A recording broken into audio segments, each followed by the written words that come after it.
ভারতের যুক্তরাষ্ট্রীয় কাঠামো অনুযায়ী হাইকোর্ট কিন্তু সুপ্রিম কোর্টের নিচে নয়। কোনো পক্ষের অভিযোগ ছাড়াই আরজিকর মামলা কি করে সুপ্রিম কোর্টে চলে গেল তা আমিও বুঝতে পারিনি। ঘণ্টাখানিক সঙ্গে সমান অনুষ্ঠানে এসে জানালেন অবসরপ্রাপ্ত বিচারপতি বিশ্বজিৎ বসু। শুধু এ রাজ্যের নয়, এ দেশের মানুষকে প্রচণ্ড নাড়া দিয়েছিল ভয়াবহ যে ঘটনার অভিঘাত, সেটা হলো আরজিকর। ন্যায় বিচারের দাবিতে ভারতীয় বিচার ব্যবস্থার দিকে তাকিয়েছিল গোটা দেশ। কিন্তু আপনাকে সামনে পেয়ে আজ পরিষ্কার প্রশ্ন রাখতে চাই, দিনের শেষে ন্যায় বিচার কি পেলাম আমরা? হাইকোর্টের বিচার নিয়ে তো কোনো অভিযোগ ছিল না, তাও আমরা কি দেখলাম? একটা রবিবারের দুপুরে সুমোটো দেশের সর্বোচ্চ আদালত সুপ্রিম কোর্ট মামলাটি গ্রহণ করলো। কিন্তু আবার বলছি, দিনের শেষে ব্যবস্থাটার কি সংস্কার করা গেল? কতটুকু ন্যায় বিচার পাওয়া গেল? আপনি বলুন, এই প্রশ্নটা তোলা জাস্টিস বসু কি অপরাধ? দেখুন, এটা আমার একটা নিজস্ব অ্যাসেসমেন্ট। ভারতীয় বিচার ব্যবস্থার স্বাস্থ্য এই মুহূর্তে খুব ভালো যাচ্ছে না।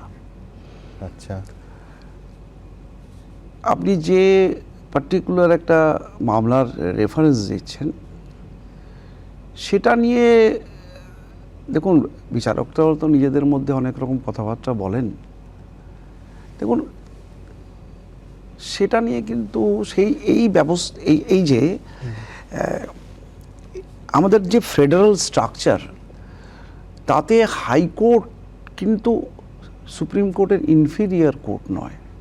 আচ্ছা, এটা এরকম নয় যে সুপ্রিম কোর্টের সুপারিনটেন্ডেন্টস পাওয়ার হাইকোর্টের উপরে আছে। দেখুন, কি প্রেক্ষিতে একটা মামলা চলছে, কোনো পক্ষের কোনো অভিযোগ ছাড়া সেটা দিল্লি সুপ্রিম কোর্টে দিল্লিতে চলে গেল।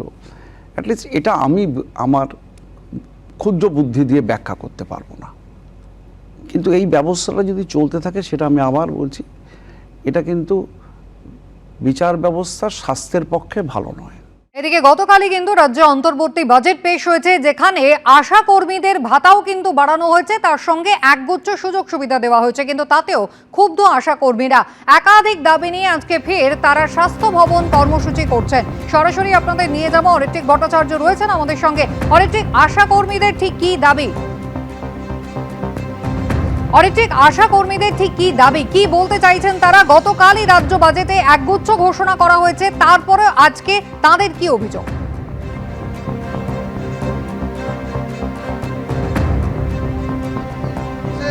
স্বাস্থ্য ভবনের সামনেই আমরা দেখতে পাচ্ছি আশাকর্মীরা এসে পৌঁছেছেন, এবং একদিকে দেখতে পাচ্ছি যে পুলিশের তরফ থেকে কিন্তু অনেকটাই প্রস্তুতি নেওয়া হয়েছে, ব্যারিকেড তৈরি করা হয়েছে স্বাস্থ্য ভবনের আগে, যাতে কোনো রকম অপ্রীতিকর পরিস্থিতি তৈরি না হয়। আমরা যারা রয়েছেন তাদের দু একজনের সঙ্গে একটু কথা বলবো। আপনাদের কি দাবি? গতকালকে রাজ্য বাজেটে 1000 টাকা আপনাদের জন্য বৃদ্ধি করা হয়েছে, আপনাদের কি দাবি? আমাদের ন্যূনতম 15,000 টাকা মাসিক বেতন, সম কাজে সম বেতন, এটা আমাদের মূল দাবি। সরকারি স্বীকৃতি, এটা আমাদের মূল দাবি। আর গতকাল যে 1000 টাকাটা দেওয়া হয়েছে, এটা আমাদের বাড়ানো নয়, ভিক্ষা বলতে পারেন। তো আমরা এই টাকাটা কেউ মানতে চাইছে না। এই 1000 টাকার বয়কটের বিরুদ্ধে আমাদের আন্দোলন, আজকে ডেপুটেশন। কি চাইছেন আপনারা? কারণ গতকাল রাজ্য বাজেটে বিভিন্ন ক্ষেত্রে কিছু বৃদ্ধি করা হয়েছে, সেখানে আপনাদের ক্ষেত্রে বলা হয়েছে 1000 টাকা। মাথা উঁচু করে কর্মবিরতিতে নেমেছিলাম, আমরা মাথা উঁচু করে কর্মবিরতি তুলতে চাই। আমাদের বলা হয়েছিল ধৈর্য ধরতে, ধৈর্যের ফল মিঠা হয়। মিঠা কালকে জানতে পেরেছি 1000 টাকা বৃদ্ধি হয়েছে। আমরা 1000 টাকা চাইনি বৃদ্ধি। আমাদের ন্যূনতম বেতন চাওয়া হয়েছিল 15,000 টাকা, মৃত্যুকালীন 5 লক্ষ টাকা, মাতৃত্বকালীন ছুটি এবং সরকারি ছুটির আওতায় আমাদের আনতে হবে। বুধবার আমাদের যে টাকা কাটা হয়, সেই টাকাটা কাটা যাবে না। এইগুলো ছিল আমাদের দাবি। 5 লক্ষ টাকাটা মেনে নেওয়া হয়েছে, মাতৃত্বকালীন ছুটি দেওয়া হয়েছে, বুধবারের কথা উচ্চ আছে। 1000 টাকা বৃদ্ধি করা হয়েছে, শুধু আশাকর্মীদের নয়। আমি বলতে চাই না আর কাদের বেড়েছে বাড়েনি, সেটা সম্পূর্ণ ব্যক্তিগত। আমরা এই 1000 টাকাটা চাইছি না। আমরা 1000 টাকা কেন আমি 1000 টাকা নেব কেন? আমার ন্যূনতম যে বেতন, যা বেতন কাঠামো আছে, আমাকে সেই বেতন দিতে হবে। সম কাজে সম বেতন। আর কেন্দ্র সরকার বর্ধিত একটা 3,500 টাকার প্যাকেজ এসছে, সেটা এখনো পর্যন্ত স্বাস্থ্য ভবন বের করেনি। যখন 7 তারিখে আমরা এসেছিলাম, তখন স্বাস্থ্য ভবন বলেছিল খুব শীঘ্রই আমাদের ওই ফরম্যাটটা দেওয়া হবে, এখনো দেওয়া হয়নি। আর এখনো 9 মাসের পিএলআই বাকি, কেন বাকি আছে? আপনারা এর আগেও তো আন্দোলন করেছেন, কোথাও গিয়ে কি মনে হচ্ছে আপনাদের আন্দোলন প্রশমিত করতে ওই 1000 টাকাটুকু দেওয়া হচ্ছে? একদমই তাই। উনি এই দান আমাদেরকে ছুড়ে দিয়ে ভাবছে হয়তো মেয়েরা আন্দোলন থেকে সরে যাবে, কিন্তু আমাদের এই আন্দোলন চলবে। তুমি দেখতেই পাচ্ছ যে এই মুহূর্তে বিধাননগরের স্বাস্থ্য ভবনের বাইরের অবস্থাটা একেবারে ব্যারিকেড তৈরি করা হয়েছে। যেহেতু আশাকর্মীদের মহিলাদের আন্দোলন, তাই মহিলা র্যাফ সেখানে প্রস্তুত করা হয়েছে এবং সেই ব্যারিকেডের পাশ দিয়ে সাধারণ মানুষকে যাওয়ার ব্যবস্থা করে দেওয়া হচ্ছে, কিন্তু পুলিশের তরফ থেকে যাতে এখানে পরিস্থিতি কোনো রকমভাবে ঘোরালো না হয়ে ওঠে তার সব রকম ব্যবস্থা রাখা হয়েছে। এবং সার্বিকভাবে যেটা বলার যে আশাকর্মীরা কিন্তু আস্তে আস্তে বিভিন্ন দিক থেকে জমায়েত করে এসছেন, কোনো নির্দিষ্ট কোনো মিছিল এখানে আসেননি, যাতে তাদের এখানে পৌঁছতে কোনো অসুবিধা না হয় সেজন্যই তাদের এই পরিকল্পনা।